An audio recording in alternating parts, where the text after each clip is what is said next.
Salve Resistência! E aí, é verão no Brasil, tá calor, tem um sol forte lá fora. A gente pensa muito no sol quando ele está assim, né? Quando é verão. Agora nós estamos no verão aqui no hemisfério sul, é inverno no hemisfério norte. A gente começa a pensar nesses hemisférios, no sol, na terra. Qual é a distância da terra para o sol?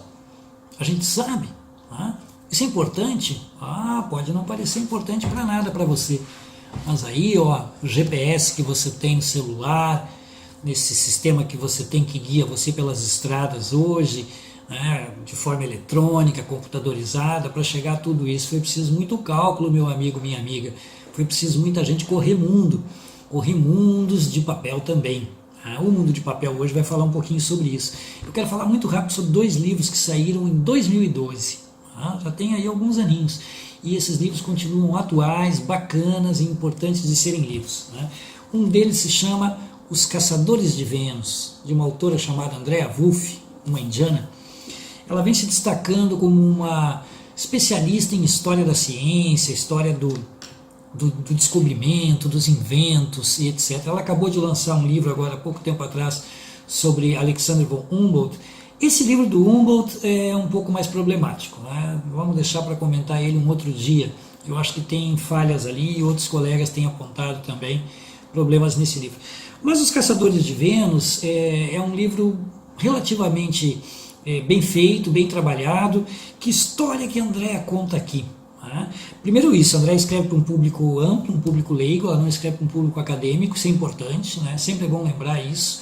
Eu procuro sempre aqui, a gente tenta trazer livros que são acadêmicos, mas também livros para o grande público, como uma forma de dar dicas aí de leitura. Nesse livro dos Caçadores de Vênus, que saiu em português em 2012, pela Paz e Terra, a Andrea Wulf vai contar uma história interessantíssima. O famoso Edmund Halley, que dá nome àquele cometa que todo mundo conhece, que de vez em quando vem nos visitar, ele tinha feito uma previsão em 1716, que em 1761 e em 1769, o planeta Vênus faria um trânsito entre a Terra e o Sol, e isso poderia ser observado. Então ele deixou um desafio para os colegas astrônomos dele do século XVIII. Observem esse fenômeno. Eu acho que um pouco Halley intuía que não estaria vivo para ver, e de fato ele acabou falecendo em 1749, antes desses acontecimentos. E aí que a Andrea agarra essa história, a história de como foi essa caçada por Vênus, ou seja, essa busca por observar o fenômeno da passagem de Vênus entre a Terra e o Sol. Com qual objetivo? Segundo os astrônomos do século XVIII, fazendo essa observação, e o Halley deixou todas as pistas meio que preparadas, essa observação tinha que ser feita de pontos diferentes da Terra. Não adiantava fazer a observação astronômica usando lá lunetas, de um único ponto. Tinha que ser feito de pontos diferentes, depois fazer os cálculos matemáticos e estabelecer então a distância que haveria entre o Sol e a Terra. Isso era uma das dúvidas da ciência do século XVIII, da astronomia do século XVIII, tinha várias implicações no sistema de medição, e uma delas era inclusive poder determinar a longitude, que é um outro assunto que a gente ainda vai voltar outro dia, porque tem um livro especificamente sobre isso, que é muito bacana, e eu ainda quero comentar ele. Mas uma das coisas que era importante, ou ajudaria para estabelecer a longitude, seria então saber a exata distância entre a Terra e o Sol. Hoje nós sabemos que ela gira em torno de 149 milhões de quilômetros. Hoje nós sabemos. Lá no século XVIII eles ainda não sabiam. Então surgiu uma verdadeira caçada a Vênus. É isso que a Andrea nos conta. Foram astrônomos russos, suecos, dinamarqueses, norte-americanos, ingleses, franceses, que saíram em 2 oportunidades, 1761 e 1769. Essa é a história que a Andrea Wulf conta aqui nos Caçadores de Vênus. Ela conta como que essas expedições foram montadas, financiadas e ocorreram. E aí tem coisas muito fantásticas, que você vai encontrar aqui nesse livro. Por exemplo, sujeitos que viajaram milhares de quilômetros para observar o fenômeno, e quando chegaram no lugar, o tempo estava nublado. Ou seja, não puderam observar fenômeno nenhum. Tem um dos sujeitos que saiu para fazer essa observação e nunca mais voltou. Voltou 11 anos depois, para não dizer que nunca mais voltou 11 anos depois para casa. Teve o caso de um barco inglês, um barco britânico, que estava levando uma equipe de astrônomos franceses, né? Não, perdão, um barco francês que estava levando uma equipe de astrônomos franceses e foi atacado por um barco britânico, porque estávamos exatamente nesse período no meio da chamada Guerra dos 7 Anos, uma guerra que envolveu Inglaterra e França por conflitos políticos na Europa e também aí problemas na América em relação aos territórios franceses e ingleses na América do Norte. Tudo isso está lá, né, no livro da Andrea Wulf. Né? Recomendo porque é bacana para quem gosta de astronomia, para quem gosta de história da cartografia, para quem gosta de aventura, para quem gosta de história da ciência. Está tudo compactado aqui num livro de fácil leitura, né?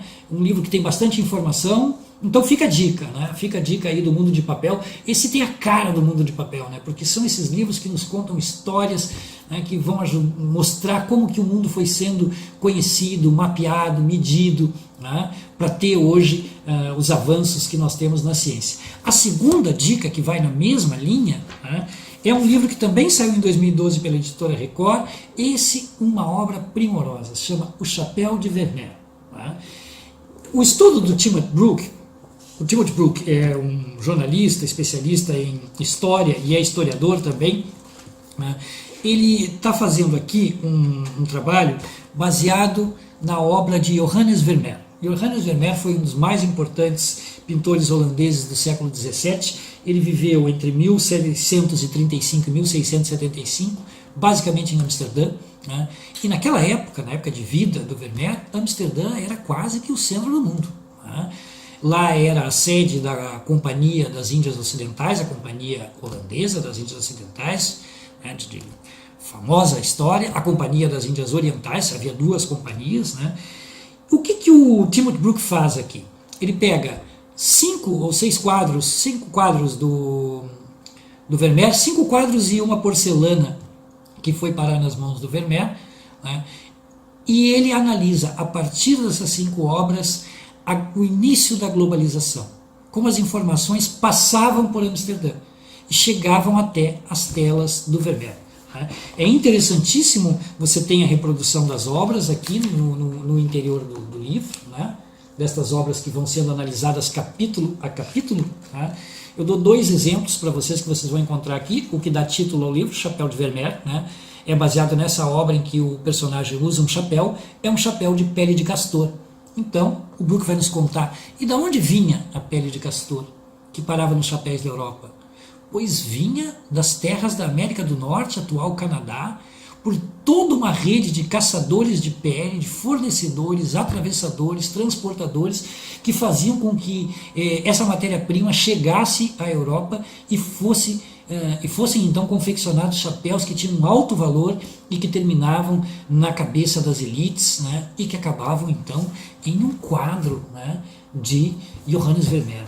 E o outro exemplo é esse, né, da porcelana, onde aparecem chineses fumando.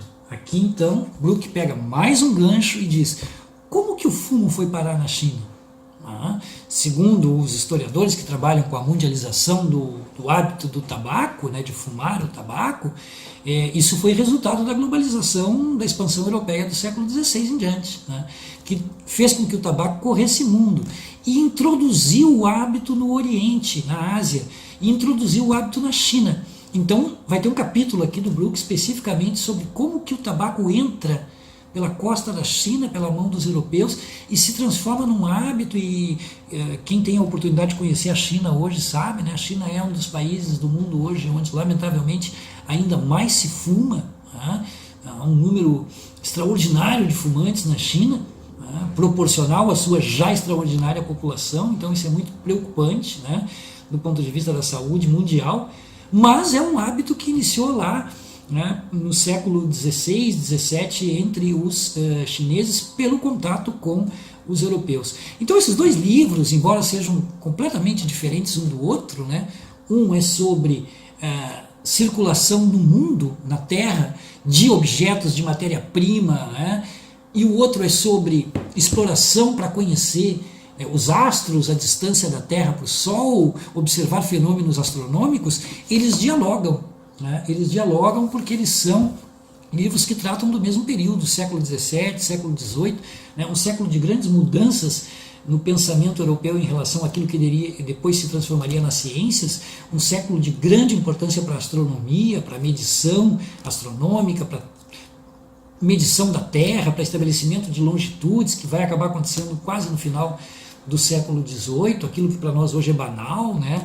Saber em que ponto da Terra estamos em termos de latitude e longitude, né? Hoje com os GPS e o sistema de UTM isso já é quase ultrapassado, mas nem sempre foi assim, né? E essa bibliografia nos ajuda a conhecer essa história de circulação, de viagens pelo mundo, né?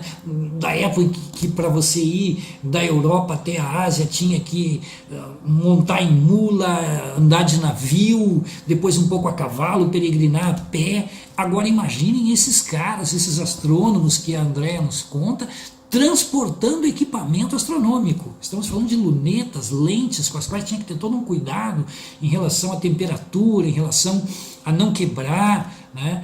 Então, quanto esforço foi envolvido, né, para que esse tipo de coisa acontecesse, ao mesmo tempo que o Brook nos faz pensar nesses objetos que circulavam pelo mundo, né, levados de mão em mão por comerciantes, por exploradores, né, e também lá na ponta nos faz pensar também nos impactos dessa expansão europeia, modificando hábitos, costumes, formas de vida mundo afora, né? Uma espécie de europeização, ocidentalização do mundo que não acabou ainda, nós estamos vivendo ela ainda até hoje, né? Então é isso, né? O mundo de papel é assim, né? São histórias que são contadas em mapas, em livros, né? E que nos fazem entender um pouco melhor esse mundo que a gente vive hoje, né? Então a dica está aí, né? Os Caçadores de Vênus, de Andrea Wulf, e O Chapéu de Vermeer, de Timothy Brook. Você encontra eles aí ainda nas livrarias, porque eles tiveram boa procura, né? Tiveram boa aceitação no público leitor do Brasil.